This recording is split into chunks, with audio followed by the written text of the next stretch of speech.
What's up, everybody, and welcome back. I know it's been a while since I've done a video and put it up on YouTube. It's just been a kind of a dead season so far. You know, I did actually shoot a couple of football games and a couple of baseball games, but I decided not to do any videos on it. Just I don't know, just didn't feel right doing them. But today I'm joined by my oldest son, Zachary, and we're gonna basically talk about the 2021 NFL draft, pro football, things like that. You know, whatever comes up, we're going to discuss it. Try to talk about it a little bit. Give us our top 5 list of good fits that teams drafted last night. What we thought was good fits, and we'll go from there and we'll see what comes about. So Zach, what do you think? What do you think about the draft last night? Well, the beginning was pretty slow. Like, it said it would start at 8 o'clock, but it took like 30 minutes for the actual first pick to start, which I thought they could have done it pretty quick. And then it took 10 minutes to take Trevor Lawrence, which was pretty obvious that they were going to take him. But Yeah, like you said, you know, the NFL draft, they do start off pretty slow, but like I said, like you said, everybody knew Trevor Lawrence was going to be the #1 overall pick. Why does it take 10 whole minutes to make a decision that the whole world already knows, you know, before the draft even starts? And yeah, it was kind of slow, drawn out, 3 hours, concert. no, about 4 hours worth of talking and discussion and pick. I mean, it really doesn't take that long to decide who you really want on your team, who you want to draft. So I mean, I thought that was pretty drawn out and unnecessary. That music, I really don't get the music part of it. We're not there to listen to a concert. We're there to draft our favorite football players and make a good fit for the team and make a good decision. Well, hopefully a good decision in the long term. So what did you think about all the picks? I mean, what did you take away from all the picks? Think everybody got what they really wanted, what they needed? Yeah, there were a few picks that, I mean, they could have got in the second round, maybe third round. Like a few offensive tackles. And, I mean, yeah, there were a good amount of offensive players in the first 10 picks. But, yeah. Yeah, I think that's about right. There was a lot of offensive players, 3 quarterbacks in the first 3 picks. So that's pretty uncommon. I think they said it only happened 3 times in the last decade or something like that. So pretty different.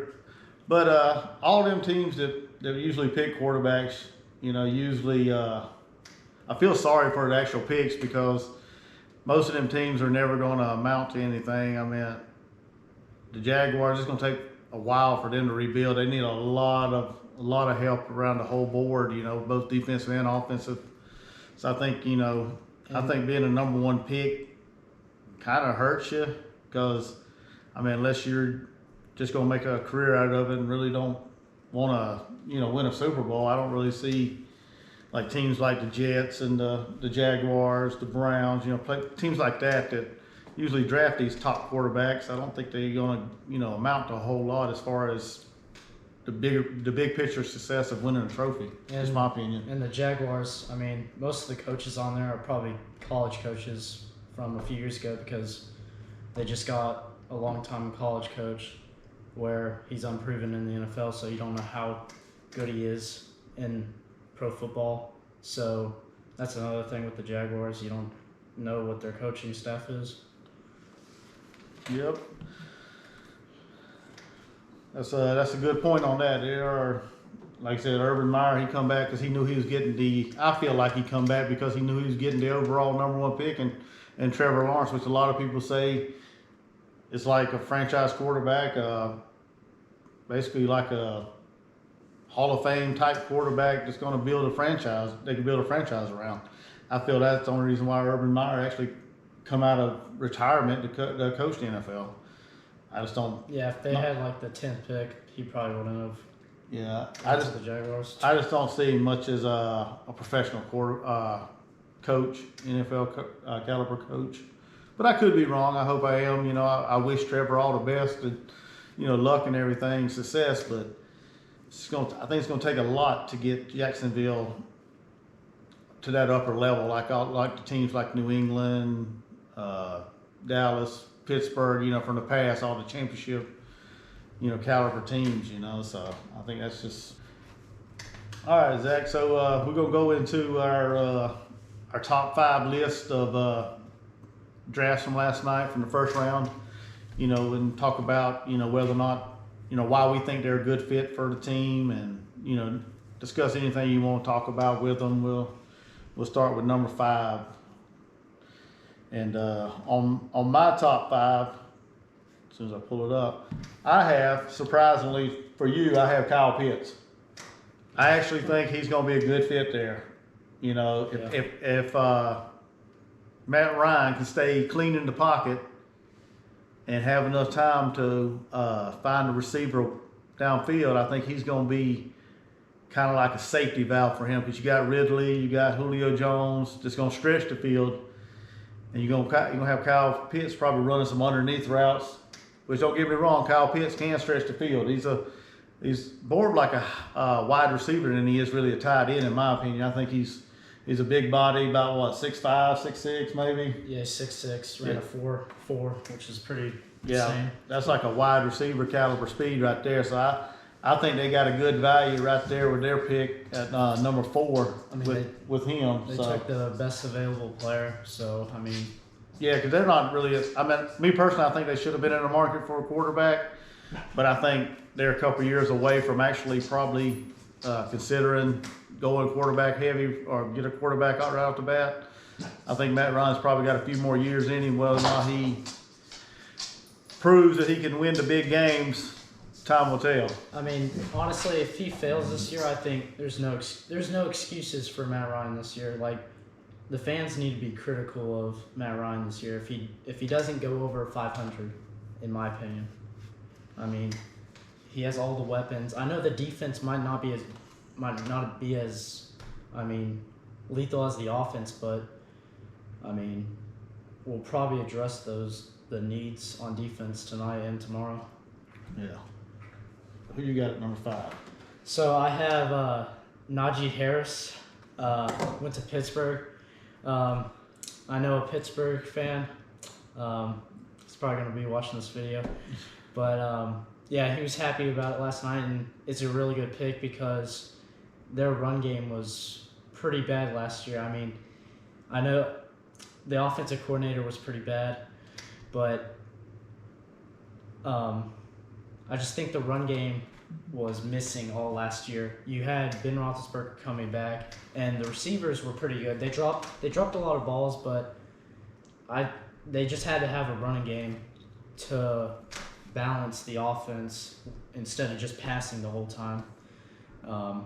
But yeah, my friend was happy about it last night, so I thought it was a pretty good pick. They could have got Travis Etienne, which would have been a pretty good pick, but Najee Harris was probably the best available running back. So. Okay, that's a good pick. Go on with your number 4. Number 4, I have Trey Lance. He's going to San Francisco. I feel like any quarterback who went to San Francisco would have been pretty good with Kyle Shanahan as the coach and the play caller, because Shanahan is probably one of the best play callers in the NFL, in my opinion. But I feel like Trey Lance, I know he hasn't played any big schools in his college career, but his games he played, he just looked really good. I just thought he was pretty good, and I think he would fit good in the West Coast offense that Shanahan plays. I mean, he can run the ball too. I mean, he can basically do everything. I think he's 6'3", and he has a pretty good arm. But yeah, I think he's an all-around quarterback and pretty good pick. Okay. So my number 4, I went with a quarterback as well, but I went with Mac Jones out of Alabama. I just think he's going to be a good fit for Bill Belichick and Josh McDaniels' system. Come in there. He actually may have an opportunity to start as a rookie, because I'm not a big Cam Newton fan. I'm not really sold on his downfield passing and his accuracy, and things like that. So I'm not really sold on him. I think that's a good fit because Mac Jones he's more of a pocket prep passer, which is what New England typically used to run whenever they had Tom Brady. So I think he'll fit in there because he's more of a pocket passer. He can read the defenses. He played in the SEC for one of the best college coaches around, Nick Saban. And now he's going to play for a 6-time Super Bowl champion, Hall of Fame, no doubt, head coach, and Bill Belichick. He may have a quirky dress style and the way he does things, but I think he will. I think whenever they get enough talent around him, that he will actually flourish in Bill Belichick's system. It may not be might be a couple like 3 or 4 years down the road, but I think once they surround him with some good talent, I think he will actually do a pretty good job in New England. I don't think that's a good. Oh, never mind. My number 3 is kind of in line with your number 4, Najee Harris. I think it's a good fit for Pittsburgh because, like Zach said, their running game was kind of hit and miss last year. I'm a huge James Conner fan. I really like him. I like the way that he, battled through cancer and everything, and all the adversity he dealt with through his life, at Pittsburgh and everything at college.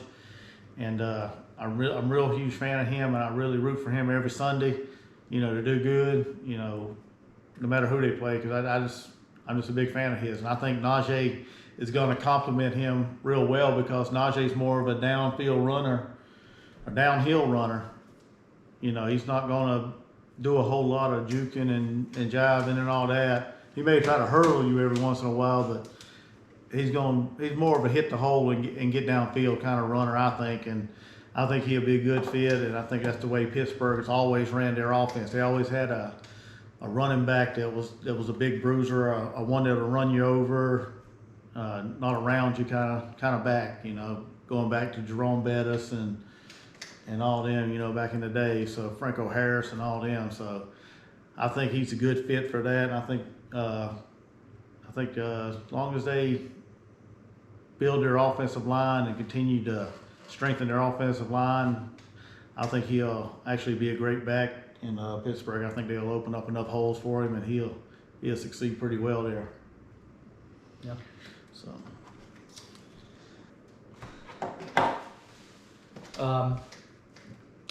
Number 3, I have Justin Fields, which I was really surprised about this pick.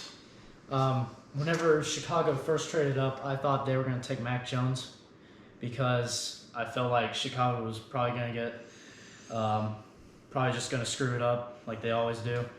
But they didn't. I was really shocked about it. I thought it was a really good pick. I actually think he should start day 1 because I feel like Andy Dalton won't get them to the wins they'll need to make the playoffs. I feel like even though he's a rookie, I think he'll elevate the team and be that new guy who will be the franchise quarterback moving on. Now, if they'll win playoff games, I don't know about that. That's on the whole team. But I feel like Fields will be successful in Chicago.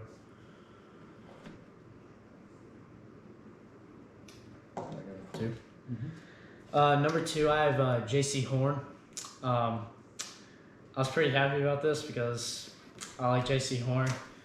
Now, he's going to Carolina, which I'm not a big Carolina hater, even though I'm a Falcons fan. But I feel like Carolina has a good future for them. Last year, they picked all defense, which was pretty good because they needed some defensive help after Luke Kuechly left. And their secondary was, it was okay. They have Jeremy Chin on as a safety, which is a pretty good. He's a pretty good safety, and then you add on J.C. Horn, who's a shutdown corner. That's a pretty good secondary. Moving on, they'll probably get maybe an offensive guy tonight, the 2nd round, maybe 3rd round. But I feel like they needed a cornerback. They were either going to get Patrick Surtain or him. So, J.C. Horn was either the best corner or it was Surtain, and they thought J.C. Horn was the best. So, yeah. Well, my number 2 same as yours, J.C. Horn. Yeah. And I'm unlike you. I mean, I really despise Carolina. I'm not really a big Carolina fan. I can't stand them. They've messed up my whole television schedule. I grew up watching the Washington Redskins, what everybody calls now the Washington football team, because they have a spineless owner that won't stand up and keep the name of the franchise, the team that I grew up to love and known for 47 years. So I really like J.C. Horn. Being a Gamecock fan kind of helps a little bit, but I just think he's, like Zach said, he's a shutdown corner. Every game in college, he's always put against the best receiver from the opposite team, whether it was Devontae Smith, Kyle Pitts. Any elite wide receiver in the SEC, he matched up against. And not to say he shut them all down, because when you got top-notch receivers, eventually they're gonna catch their catches. They're gonna get their catches, regardless. That's just why they're the best. But he also didn't let them have big, explosive Heisman stats each game either. So I think that was a good fit for Carolina. They gave up a lot of big, explosive downfield plays last year on defense. And I think they're gonna line him up against opposite of Dante Jackson. And like Zach said, he got Jeremy Chin as the safety. So I think overall it'll be a pretty good fit. Get in there, get his feet wet. I think he'll probably start from day one. Because like I said, they really don't have any proven corners other than Dante Jackson out there. So I think that's a good fit for them. He's gonna guaranteed basically to start from day one, get into Carolina. It's not gonna be a long trip for him, coming from South Carolina to Charlotte, So I think he get in there, get his playbook, learn it. I think he'll compete, and I think he actually eventually start day one, and I think he's a good fit for that reason. My number one best fit, I have Trey Lance. And some of the reasons Zach said, Kyle Shanahan, he's a pretty good offensive minded guy. They're gonna have Deebo Samuels as a weapon. They got Kittles as a weapon. The running back out of the backfield, Mostard, is that his name? I think it is. Yeah. They got him, so I think they can take him, let him learn a little bit under Garoppolo, learn the playbook, learn to spend some time with the receivers, get his timing down, because like Zach said, he didn't play a whole lot of big time football or something. North Dakota State. Yeah, North Dakota State or whatever it is.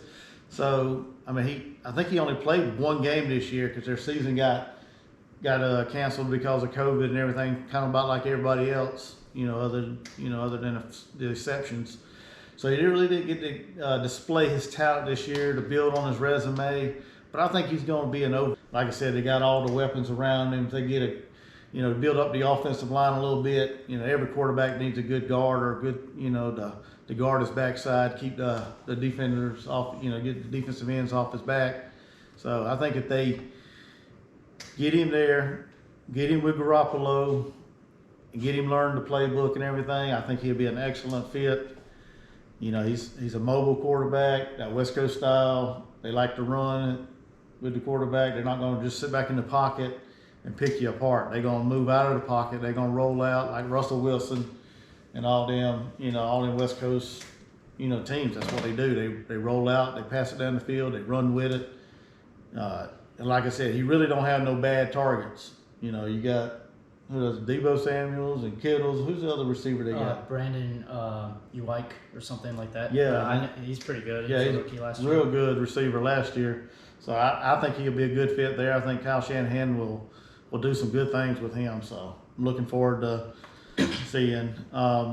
So that's my top five. So my number one pick is Trevor Lawrence. I just think he's in a good situation. He's obviously going to be day one starter. They're committed to him right now. Now he just has to work with what he has. And let's say if the coaching is good, he's in a good situation. They have a lot cap space. They have a bunch. I mean, they can sign free agents. They signed a bunch this year. They'll probably sign some next year. Maybe get some good guys in the draft next year. But I think he's in a good situation. Now I don't know if Jaguars gonna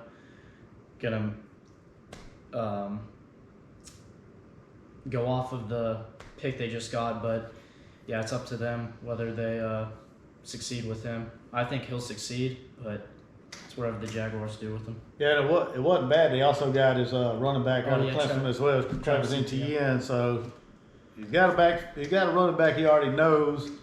He knows where he's going to be. He knows what kind of style he plays. So I think that helped a lot right there when they got Etienne to go along with him.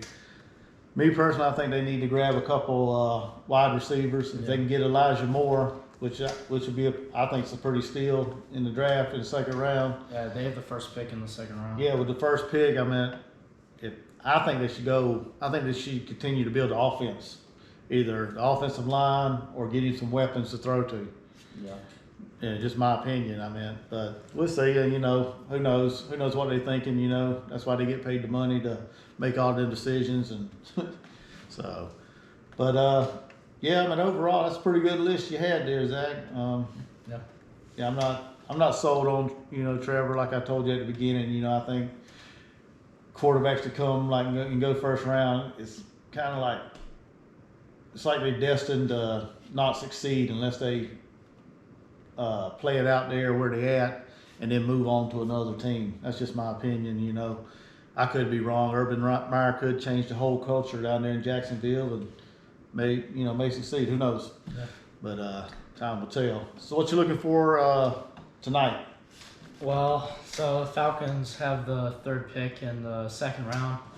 I want them to get Asante Samuel Jr. He's at Florida State. We need a corner that can shut down guys like Mike Evans, DJ Moore, all the guys in the NFC South we play every year. I mean, we got to be ready for that, and our secondary is not ready, I don't think, unless we get a guy like Asante Samuel. And then, or Javonte Williams from North Carolina, the running back. We signed Mike Davis, which, I mean, he was good for Carolina, but I don't know how good he is with us because, I mean, that doesn't translate to the next year how good you are last year. So that's true. I'm not sold on Mike Davis right now, but yeah. Okay. Me tonight, I'm looking to see what Washington does with their pick. I'm not sure exactly where they pick tonight, but hopefully they can pick up a couple offensive tackles, a couple guards. I think that's where they need the most help. They pick 19. Number 51. They got the 51st pick tonight, so they got a little ways to go. About the same spot they were last night. So unless they move up or move down, I'd like to also see them get another complimentary wide receiver to go with Terry McLaurin and what's the other guy's name? Oh man, it's escaping my mind right now, but. I think they need to focus more on the offensive line because the defense is actually probably one of the better ones, in my opinion, in the NFC East. So I think they mainly need to focus on the offensive line, maybe pick up a linebacker on defense if they go defense, maybe a linebacker, pick up another wide receiver to complement McLaurin, things like. I think that's what they need to do tonight. I'd be excited to see it. Be honest with you, I'm not sure how much of the draft I'm going to watch tonight because if it gets more concerty and a lot of talking and rambling on about a whole lot of nothing, it's probably going to bore me to death, and I'll probably end up watching South Carolina baseball lose against Ole Miss probably. So, that's probably what I'll do tonight. I'll probably flip back and forth, pay attention, keep up with who picks who, but. I probably won't be as invested tonight as I was last night. So, to be honest with you, so hey, if you like this video, if you like our top 5, what we pick, leave in the comments. If you disagree, leave them in the comments. Tell us who you think the top 5 best fits are, and hey, nothing wrong with having an opinion. So. Another thing from last night's draft that really inspired me, or really gave America hope, is the story of that defensive end out of Michigan. I mean, Yeah. the way the world is right now with all the chaos and things going on, and then you hear an inspirational story like that. The kid's mom fled Liberia to go to Sierra Leone, and they were rescued and brought to America, to give her son a better life, and I just thought that was a pretty inspirational piece, the mom working a couple jobs to support him, sending him to school, getting him involved in football, and I just thought that was a good piece. And then he promised his mom, once he figured out what what football could do for him in the long run, in the grand scheme of things, he promised his mom that one day, he was going to make it and she would never have to worry about anything. And I thought that was pretty good. And whenever they drafted him to Colts, I think it was, his 22nd pick, man, they brought him in and they signed him, and then he told his mom basically right there on TV, you never have to work again. So I thought that was a really good, good story to for the draft. Like I said, with the way the world's going and everything, it gives hope to a lot of people out there that are less fortunate, that are struggling. So I thought that was a good piece, on the draft. That was probably the best moment in the whole draft, to be honest with you. I mean, you're gonna have to cut that. Yeah, you already knew who most of the picks were anyway. So I thought that was a good piece, so that like I said, it gives everybody hope, that the world's, not really as bad as what we think. So, but hey, if you like this video, do me a favor, hit the like button. If you're not subscribed and you like what we talked about today, hit the subscribe button, hit the bell, make the notification. That way, whenever I make more content, you'll be able to be notified and be able to check it out. So, any final words, Zach? No. Okay. Well, like I said, this is my oldest son, Zach. For him, I'm Chuck. We'll see you guys around.